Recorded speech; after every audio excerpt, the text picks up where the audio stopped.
Bonjour à tous, sixième tutoriel, nous allons maintenant préanimer notre bonhomme. Ça ne sera pas par capture de mouvement, ça sera un peu comme une marionnette. Mais avant tout, j'ai encore fait volontairement une erreur pour vous montrer ce qui se passe lorsqu'on oublie d'attacher certains vertex à un os. Regardez par exemple cet os de la jambe, j'ai attaché ces vertex-là, et j'ai oublié d'attacher les vertex du pied. Si je vais dans Select Move et que je veux m'amuser à bouger ce joint, c'est-à-dire le joint qui bougera lorsque je bougerai mon pied droit devant le Kinect, voici ce qui va se passer. Vous voyez? Le squelette bouge, mais pas les triangles, parce que les triangles ne sont pas attachés au squelette. Et comme votre dessin a la texture du triangle, eh bien il se déforme. Donc ce n'est pas un problème. Si ça arrive, il suffit d'aller dans Attache vertice, sélectionner l'os à attacher, faire CTRL-clic sur les points qui ne sont pas attachés, et faire Attache. À ce point-là, lorsque votre bonhomme vous semble bien attaché, n'oubliez pas de faire un Save et Save. Ensuite, vous pouvez vérifier si tous les points sont bien attachés, faites Select Move et bougez tous les joints de votre bonhomme.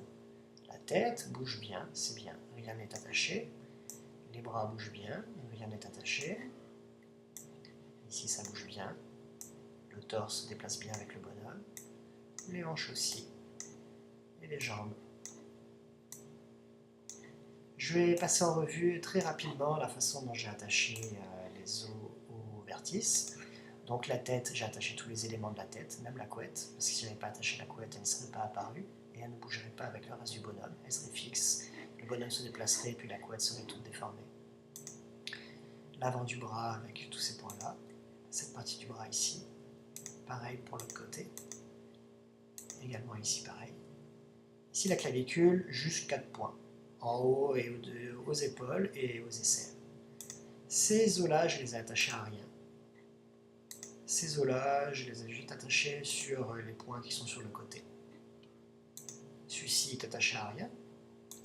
Celui-ci est attaché au point de la jambe. Celui-ci, jambe et pied. Celui-ci pareil et celui-ci pareil. Ces os-là sont plus là pour donner de la rigidité au bonhomme, puis ils sont attachés à aucun point en particulier. Surtout cet os-là, cet os-là et cet os-là. Celui-ci sera forcément nécessairement attaché au niveau des épaules et des aisselles, et celui-ci parfois au niveau du bassin, mais surtout ces deux-là sur les côtés si vous avez mis beaucoup de points de chaque côté du torse.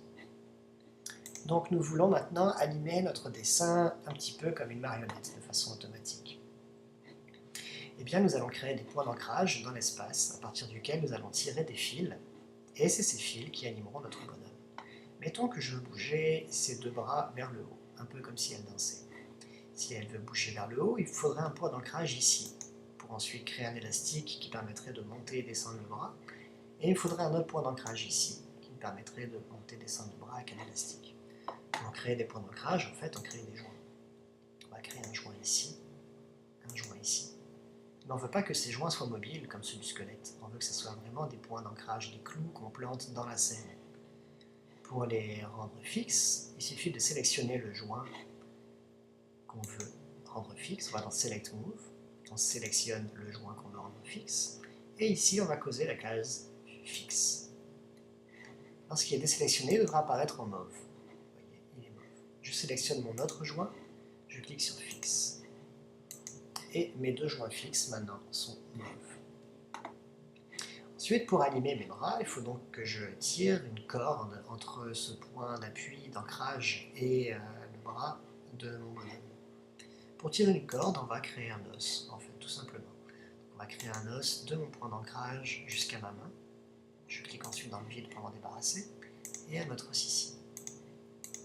Vous pouvez voir ici qu'il y a des options pour chaque os.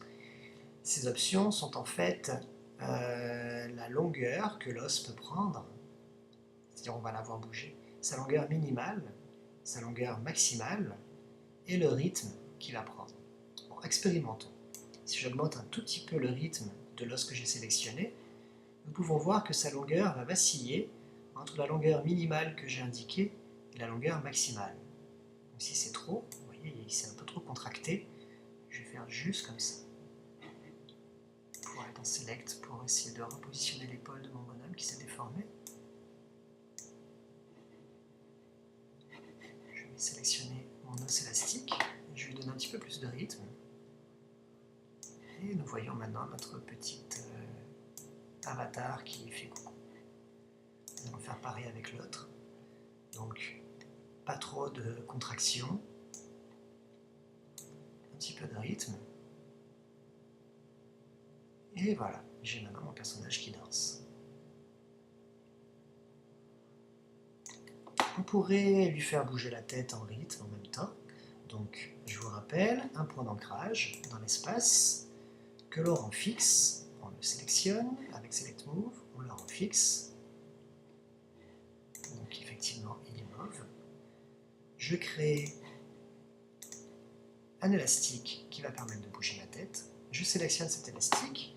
Lui, je vais vouloir qu'il se contracte très peu, juste une légère oscillation. Je lui donne du rythme. Et voilà. Il va pouvoir s'étendre un petit peu plus pour faire aller la tête de l'autre côté. Voilà. J'ai mon bonhomme qui danse. Si je vais dans View, je vais pouvoir le voir sans les squelettes, sans les triangles et sans les os. Donc je vais dans View, je coche la case Output et j'ai une sortie maintenant de mode bonhomme que je peux mettre en plein écran. Et je peux admirer mon avatar qui danse tout seul. Donc la prochaine étape, ça va être l'animer, mais cette fois pas de façon automatique, mais par capture de mouvement avec le Kinect.